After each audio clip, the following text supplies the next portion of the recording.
Wi-Fi hacking scripts are easy for beginners to get started with. In fact, some require arguments that are a little complicated or otherwise not straightforward for people who are just starting out. Today, we'll explore a script that's so easy you can begin by just typing a single character, as we go through the lazy script on this episode of Cyber Weapons Lab.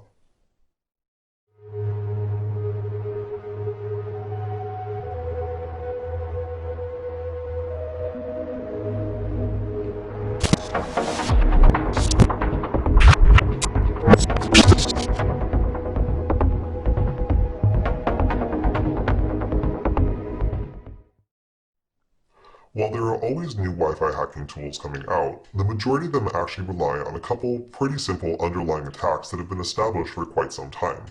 Now, the value in these scripts is actually more UI or UX, which is user experience, and making sure that the layout for these tools is more friendly for beginners or more easy to use. Now, there are attempts at this like AirGetIn that are more specifically focused on Wi-Fi hacking, which bring together a lot of different tools in a friendly and easy way to attack. We'll explore another one, which is the lazy script, which you can access by just typing L once it's installed.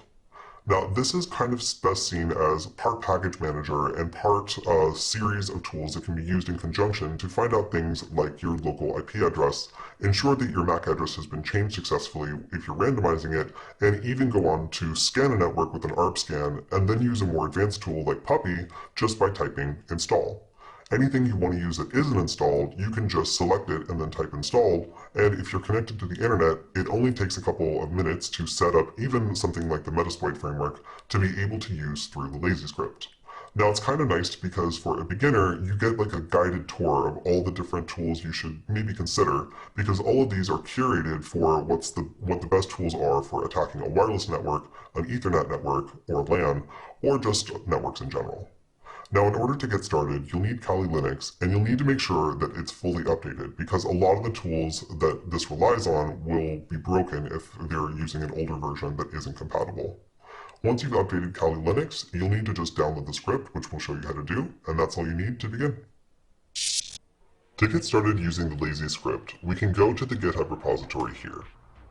Now, we can follow the instructions, but we can also take a look at how many tools are actually installed along with this.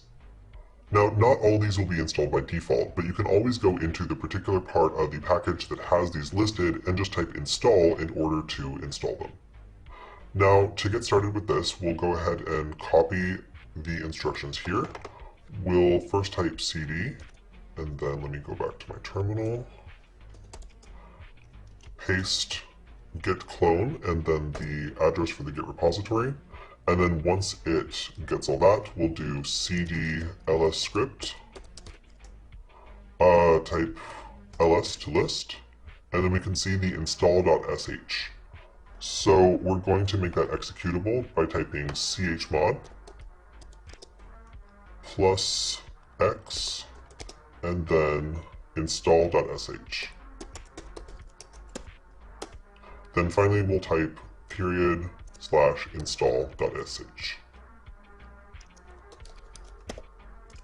Now, this should go ahead and install everything that we will need, and it'll go through the list of different options and various packages this will need in order to work successfully.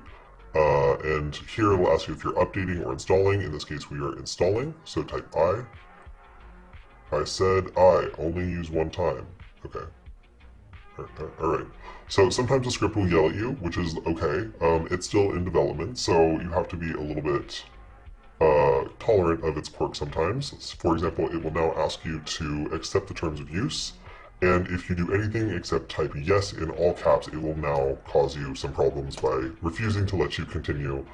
Sometimes you will then type yes, and if you don't do it in all caps, it will refuse to accept the next all caps yes, so please just make sure you type all caps yes. And this is a great opportunity to point out that what it says is true. If you are using this against a network that you do not own or have permission to audit, then that could be a crime depending on where you are, so make sure you have permission before doing any of the tools that are included in this set of tools.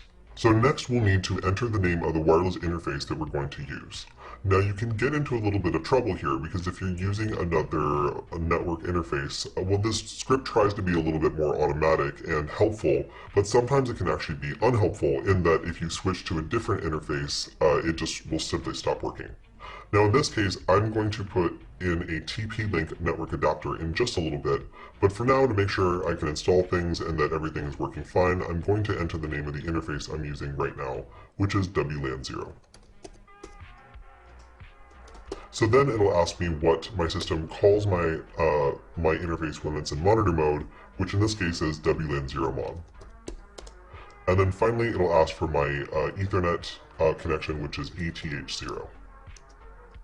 Now, if you want to see these for yourself, you can open a new terminal window and type ifconfig, and it should show you all these interfaces and what they're called. Now, if you want to change these, as it says here, you can type interface at any time, which we will be doing in a little bit, but we'll press enter to continue, we'll press any key to continue, and now we can see we are in lazy script, so that did not require very much setup at all. So I'm going to go ahead and minimize this other window that it opened in the beginning when we were installing it, and I'll also minimize the browser window. So now we have lazy script. We can see this is all pretty much ready to go. And the first thing you'll notice is that we can do a bunch of cool local networking stuff. So we can just by typing L, see the local IP and gateway, which is really helpful if we want to do a scan of the local IP addresses. We can type IF to do ifconfig and see all that information about our network interfaces here. We can also view our current MAC address with the number 8 on any of the interfaces that we've selected. So here we can type 1, and you can see that 2 has a red color on the number to let you know that it's currently not found because our interface is in manage mode, not monitor mode. So here we can see the MAC address of the device we selected, and that lets us know if we have chosen to randomize it, if that has actually worked. Now you can see there's a lot of different things here, and we can also move on to doing things like scanning by just typing scan, which will perform an ARP scan. So here you can see we actually didn't have it initially, and it's going to go ahead and not only install ARP scan, but then boom, go ahead and do a scan of the network and return with everything that it finds. So we can now go back and see there are a lot of different tools that are also prepackaged. By typing 9, we can jump into these and see, let's go with Wi-Fi tools, which is option number 1. Now you can see the standard installation of Kali does have a fair amount of the tools, but there's still a lot that it doesn't have. So I want to show you how easy it is to get something that you want in order to use it successfully through this tool. So we will use, let's say, router exploit, which we've covered fairly recently. So this is option number 21. So you can see the tool's not installed. We can just type install. And just like that, it'll go ahead and download this tool for us, and we'll be able to use it through the lazy script. Now that it is done, we should be able to go back and see that we can now use option 21 to use router exploit through the lazy script interface. So in this case, we'll press B to go back, and then B to go back one more time. And I want to show you some actual functionality from lazy script in order for us to be able to hack a nearby wireless network, in this case, a Verizon hotspot. So I'm going to go ahead and plug in the TP-Link into my computer. And now that that's done, I need to adjust the script in order to use the new network interface I've added. Now I can type IF, and it'll show me that now I have WLAN 1. And by going to the interface command, I can select the current, I can see that the current wireless interface is WLAN 0 and WLAN 0 mod, which I no longer want. So we want to change it, so we'll type Y for yes, type WLAN 1, and then WLAN 1 mon, and we'll use the same Ethernet address, which is ETH0. So with this all set, we can go ahead and move on to actually attempting to grab a handshake for a network, which is a pretty good test to see how effective this script is at some basic Wi-Fi hacking. So let's go ahead and select option number 10, which is handshake, and we'll want to enable monitor mode, which we can do by selecting Y. So that'll kill services, and then once we've shut down things like the access point monitor, we can move into a new terminal window here. And we can start by selecting option 1 to scan the local area and find a target for us to attack. So we'll press 1, and then this also gives us the option to select which channel we want to scan on, or we can just press return in order to scan on all of them. So we'll do that.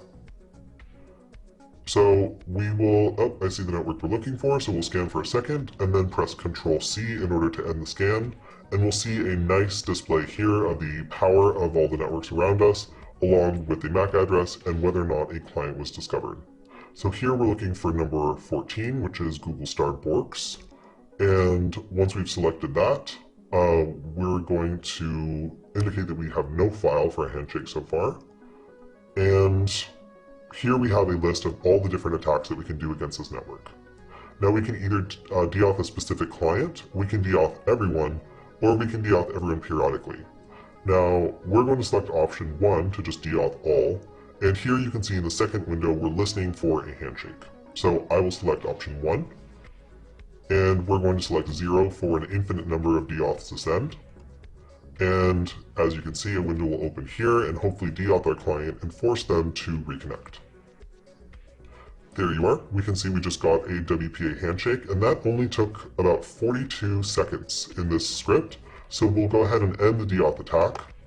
We will press 0 to exit from the smaller script, and then we will press Control C to indicate that we are done with this capture session. Now we're going to, it asks start capturing on a file, which I don't know what that means, but I'm assuming it means we want to save the file, so we'll type Y, and then it'll ask us to name the handshake file. So we will say test capture. So now we've gone ahead and saved that capture, so we have successfully demonstrated that we can get this script set up and in a matter of 42 seconds grab our first WPA handshake. Now the next step for that would be to go ahead and crack it, which there are some suites available to do that in the script. But for now, that's going to be our demonstration on how to set up the lazy script and use it to not only install new tools, but also use it to grab a WPA handshake in a matter of seconds. The lazy script is a fantastic tool for beginners who are interested in learning about some of the most powerful and relevant network attacks. But it's worth noting that if you operate a network at home, pretty much anyone, no matter how incompetent, can get started using tools like this to execute some of these same tactics. Now, if you have maybe let your network security lag a little bit, it's worth checking out our last video on the 5 most common Wi-Fi hacking techniques and the ways to defend against them, because the lazy script covers most of these pretty nicely with its default functions. That's all we have for this episode of Cyber Weapons Lab. Make sure to like, comment, and subscribe. And if you're a viewer in the United States, have a fantastic 4th of July. We'll see you next time.